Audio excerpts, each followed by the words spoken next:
St. Paul's Theological College, and even to interact with the postulants that I taught sometimes back and new postulants. It's great to be here. Somebody has asked me to elaborate some few things about philosophy.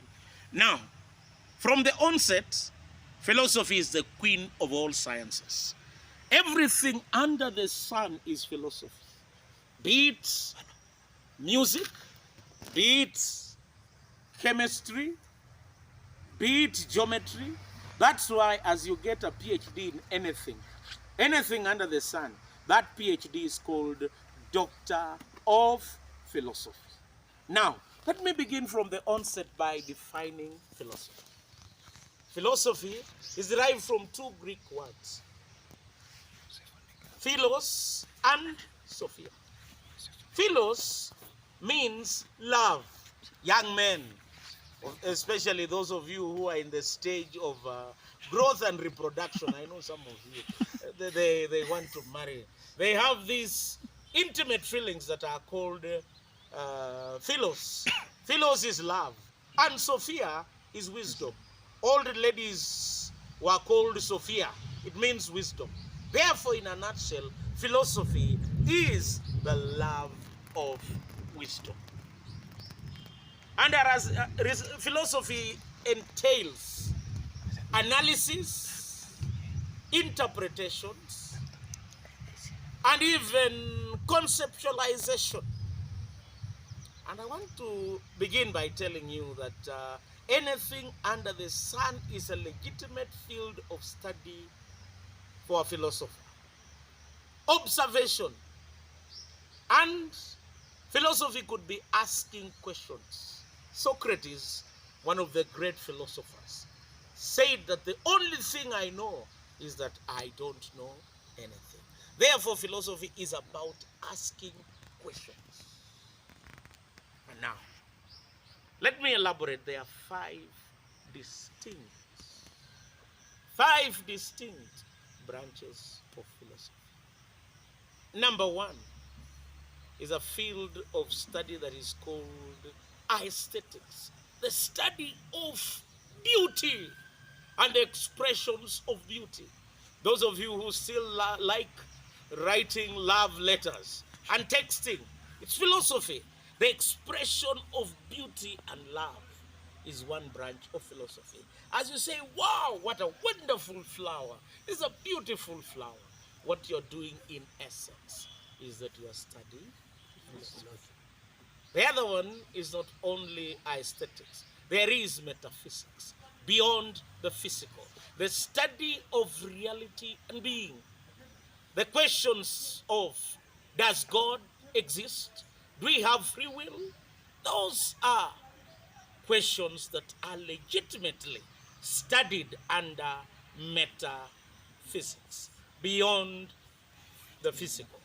Epistemology is the study of knowledge, the extent of knowledge, and the limitation of knowledge. That is what is called metaphysics. There is always a priori knowledge and a posteriori knowledge. Knowledge without experience is called a priori knowledge. A posteriori knowledge is knowledge after experience. And you see, there are distinct branches of philosophy that has been set ever since the establishment of this field of study. There are people who are rational. The rationalists think that knowledge can be gotten without experience. Those are people like Plato. You look at René Descartes. They believe in rationalism. Whereas imperialism is the study of philosophy with experience and observation. You will find people like Aristotle was an empiricist. Knowledge after experience. Now, there are various ways of looking at philosophy, studying philosophy. There are people who are skeptics, like David Hume. There is dogmatic approach of philosophy, where you agree with certain presuppositions and consider them to be true, even before you begin studying. God exists. You hold it dogmatically. You believe that it's true and you continue to express it. Now, there is ethics. Ethics is the study of what? Ethics is the study of the right and wrong. And I want to elaborate and tell you that there is objective ethics. There are people who believe in objective ethics. Ethics that by all standards, everywhere, in every place, there is the right. There is ethics for everyone. Like when you say murder is wrong and you are an objective ethics, you believe that murder is wrong at all times and at all places. That is what is called objective ethics. There is subjective ethics. Subjective ethics is ethics that applies at a particular place and it doesn't apply in any other places. Like in certain culture, it is permissible for people in the same age set to have conjugal relationship with wives of people of the same age set. In those communities, so long as you plant a spear, it is permissible. Subjective ethics. Then there is subjective. That is not. It's relative ethics. Then the last bit is called subjective ethics, based on your own taste, preferences, and choices. It's called subjective ethics. Now, there is logic. The logic is correct way of reasoning. It's called sound reasoning. When you are studying ethics, the correct reasoning, there are fallacies. Fallacies are brought by inconsistency in reasoning, where the premise does not agree with the conclusion. It's called a fallacy. There are formal fallacies and informal fallacies. Formal fallacies are those fallacies that where necessarily the premises do not agree with the conclusion. It's a formal fallacies. Informal fallacies are those fallacies in content and context. Some of those fallacies are fallacy ad hominem. Like, I attack this man, a friend of mine, just because of, I don't like him. I just attack him because I don't like him. I don't like the way he is doing things. Anasema wewe ni mjinga kwa sababu wewe ni mkale. You just hate me because I'm a kale, not because of the content of what I'm saying. That is called an informal fallacy. Another example is false dilemma. Like this young man, when he wants to approach a lady in the informal dilemma. Unasema, ukinikataa nitajinyonga. So you're giving this lady false dilemma. Ya kwamba there are no options. Either akupende ama akufe. Sign out. Yeah. Baki salama. Asante. Either akupende ama afanyikaje? Akufe. But it's not true. There are other options. You can still not love her and leave and get another option. It's called false dilemma. There are so many. There is another fallacy that is called strawman's fallacy. In strawman's fallacy, you attack the weaker position of somebody. You present a weaker argument. And when you present the weaker argument, you attack the weaker form of the argument. That is done by maybe people like Azimio and the other group. What is the other group called? The Yuda fellows, the Tanga fellows. You see, what happens is that they present the weaker part of the argument and attack it instead of presenting what the person really said. And that's the argument that sometimes we do as we defend our position. It's called a strawman's fallacy.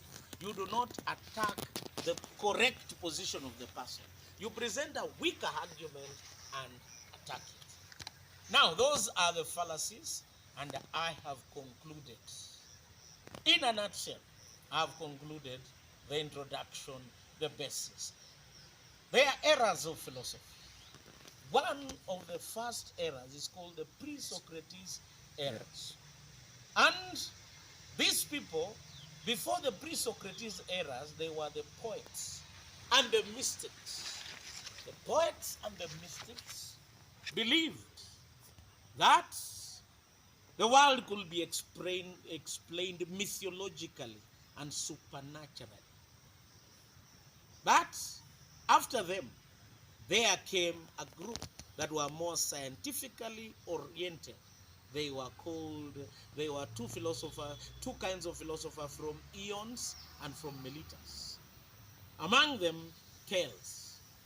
And they explained the world scientifically without God and mythology.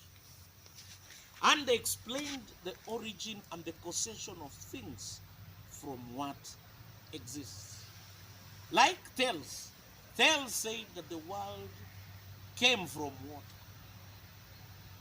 Because water can be found in three states: solid, liquid and gas. So everything is water. Life comes from water. Everything is water. When you are happy, water comes out of you. When you are very annoyed, water comes out of you.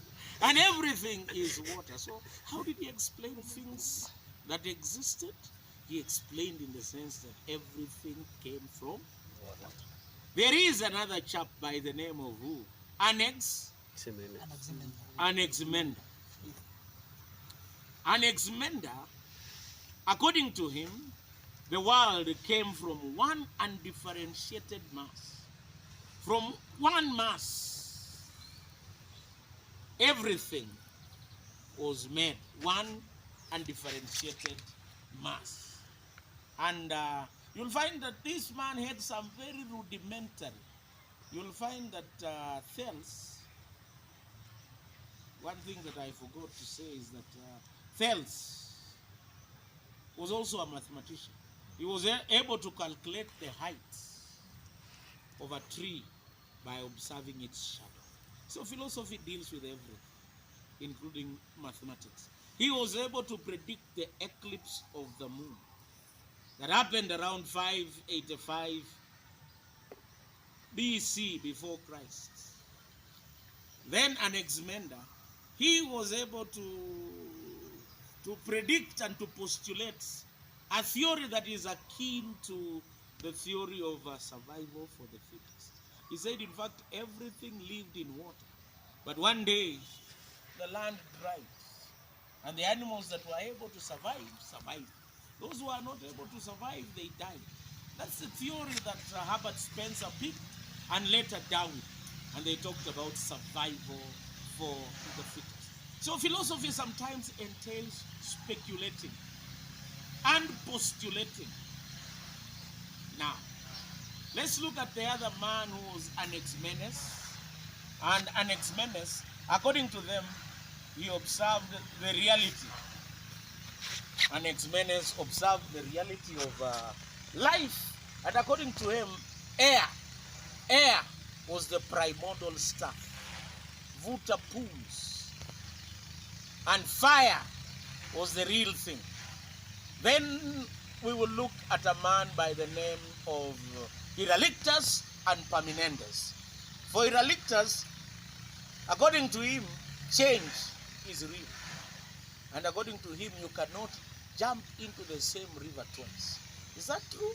Yes. Even if you jump to that river, is it the same river? No. Yeah? Ukiingiza mguu kwa mtoni na utoke na uingize tena, is it the same river? No. Huh? No, it's not the same river. It's a different one. So some people can kill people for no reason. It's a different one. And I tell you, everything is changing. Are you the same person? Are you the same person with the one that came to this school? Are you the same person? Are you different? Is this the same guy who came here closing eyes? No. We are always changing and becoming. That's Heraclitus. And according to him, change is real. Parmenides, permanence is real. According to Parmenides, permanent is real. So whatever you see as changing is an illusion. What is real is what cannot be changed. And according to Parmenides, if everything was ever changing, then knowledge was impossible. Because you cannot study what it keeps on changing. Those are the pre-Socrates philosophers. Now, let's look at these great philosophers. One is Socrates. I love Socrates. He walked barefoot. And he even did not brush his teeth. He was obsessed with questions. And the only thing he said, that the only thing I know is that I don't know anything. Do you know what Socrates was doing? He always questioned people. There are two things. There is something that is called the Socrates irony. The Socrates irony is that he claimed not to know anything. And the people who claimed to know, after he asked them questions, they discovered that they did not know. And Socrates knew. But the people who claimed to know did not know. So it's always humility to claim that you don't know. Don't say I'm third year, I know. You know nothing. You have studied philosophy and theology only for 3 years. And you claim to know. You don't know anything. The only thing I know is that I don't know anything. I started theological college in 1995. When I was 17 years. Now I'm almost studying it for 30 years. I've done diploma. I did degree. I did masters. I did PhD. But I still don't know. So when I get people fighting that they know third year,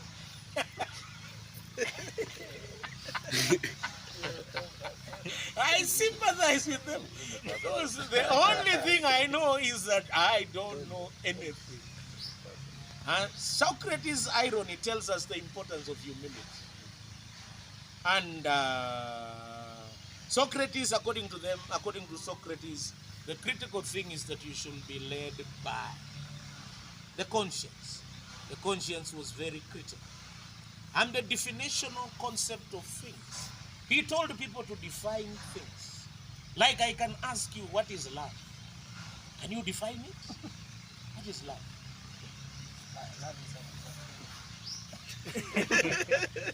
Love is a feeling. It's a natural feeling. Why does it disappear sometimes? Also, girls are bad. What about men? They are angels. And you believe Men are always right. they are angels. No, men, they are always wrong. No, but they are hardcore. They don't cry. No, you don't cry. Yes, But you cry from your stomach. Haven't I seen you sleeping? No.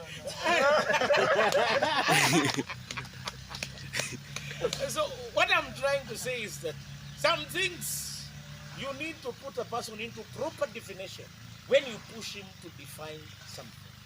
The definitional concept of things. Socrates emphasized defining things.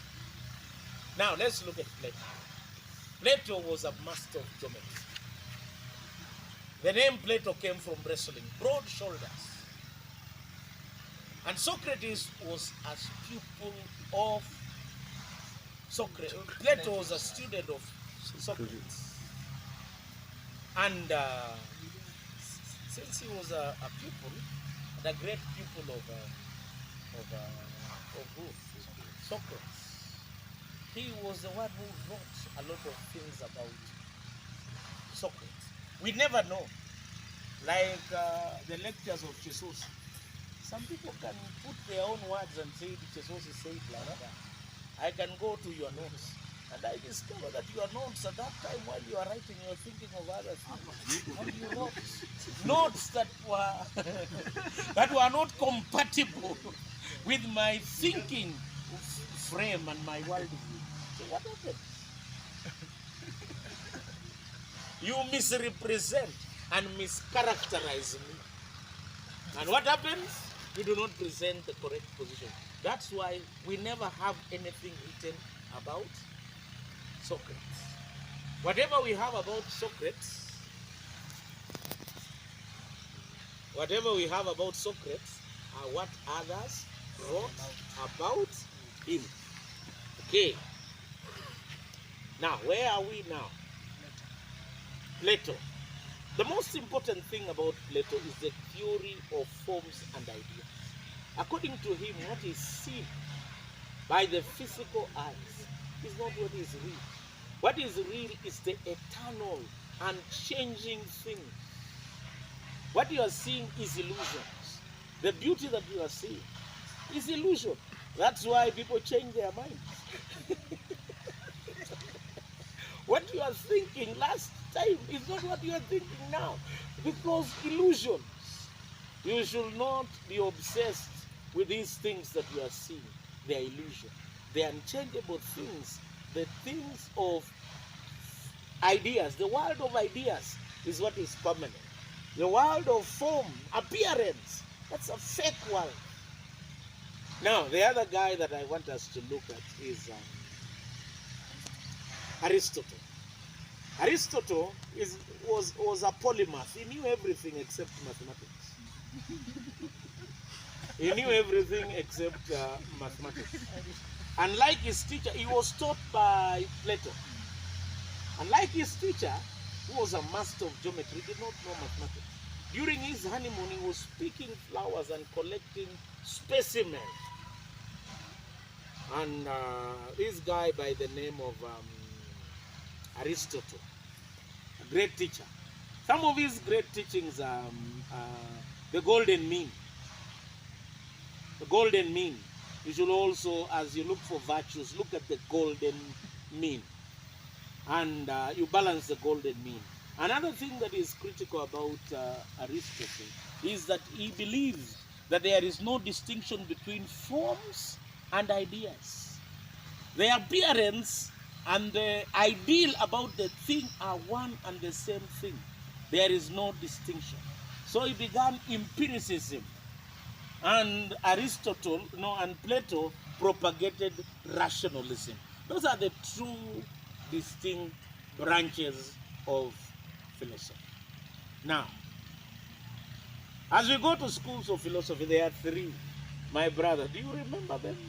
Rationalism by René Descartes. And René Descartes was a man. He wanted to come up with a clear mathematical formula-like definition of philosophy that did not have uncertainties, that it was based on certainties and certainties alone. And now, what happened to this chap is that he said that you're going to get to what is certain by doubting. And he doubted until you reach a place where you don't doubt, and that is, you cannot doubt. And he ended up by saying, ego sum, I believe, therefore I am. The other school is complicated. It's called the school of idealism by a man by the name of Friedrich Wilhelm. The other name is, this man was a German. And he was the master of idealism. A very complicated, in fact, he is a complicated philosopher. He's called an obscurist. His philosophy was difficult to understand. You could not pick it. This man was a man, he was born with very feeble health. And in fact, he was very close to the sister. They said sometimes he was engaged in incest. Very close. He was weak in health, but very strong in thinking. And according to him, what we learn from him is that there is something that is called gaze that controls the history of things. That it controls the history of things. Idealism. Gaze controls history. It's like God to him. And that was the time of Romanticism in Germany. Lastly, we end by a school of thought that is called existentialism by a man by the name of Jean-Paul Sartre. Existentialism, really they believe that life is absurd. Does it make sense? In fact, I've come to condole with you people. The real purpose I came is to show solidarity after losing one of my postulates. Maybe I say, let me come and talk to these people. Life sometimes is absurd. And the mere fact that there is death and we can't avoid sometimes make lives more absurd. Existentialism. Jean-Paul Sartre said that life is an empty bubble out of the sea of nothing. Life is from nothing to nothing. It's meaningless. It's a philosophy that came out of the Second World War. And it showed that there is absolutely nothing. That is the essence. A man spends 40 years, 40 months looking for a lady to marry in 40 minutes and to spend 40 million. And at the end it is Mahewa. That is existentialism. But the challenge of existentialism, they deny the uniqueness of each and every person and the special place of God. Now, after we finish that, we look at a philosophy that is more easy to understand, more practical, oral sometimes, and a philosophy that is called African philosophy. In African philosophy, there are how many branches?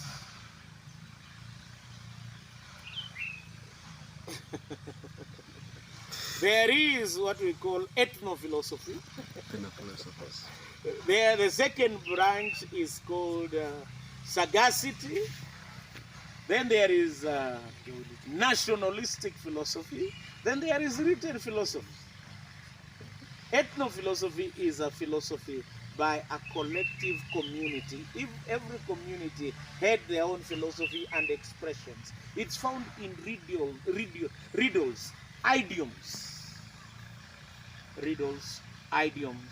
wise saying. Like every community has their own sayings. It's a philosophy. It's not written. It's very practical and concrete, not like the Western philosophy that is abstract and explained in terms like idealism, like existentialism, like Socrates and Thales. African philosophy is more practical and pragmatic, and it's a philosophy of an entire community. Philosophy is sagacity, is philosophy by one man who is identified as a sage, who speaks, a spokesman, speaks on the behalf of the entire community. Is a sage, and this sage is a great person in the community, and is called to express the nuances and the distinctions and all that. Now, we look at national philosophy. National philosophy, we look at philosophies like Ujamaa. You know Ujamaa? Collectivization. Now Undugu. Putting them together. It is it meant to deal with individualism and to steer people. There is humanism by Kaunda. There is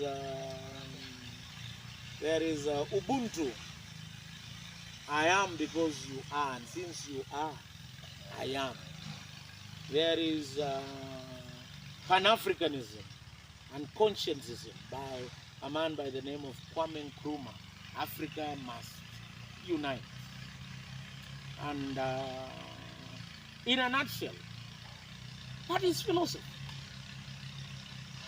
If you grasp all those concepts, you have gone far. And your philosophy. It's just introduction. Later we look at it at much depth. But thank you for taking your time and listening to Introduction to Philosophy. Thank you. May I entertain one or two questions if there is any? Then I can discuss any other subject matter. Since there is none, we can close that chapter.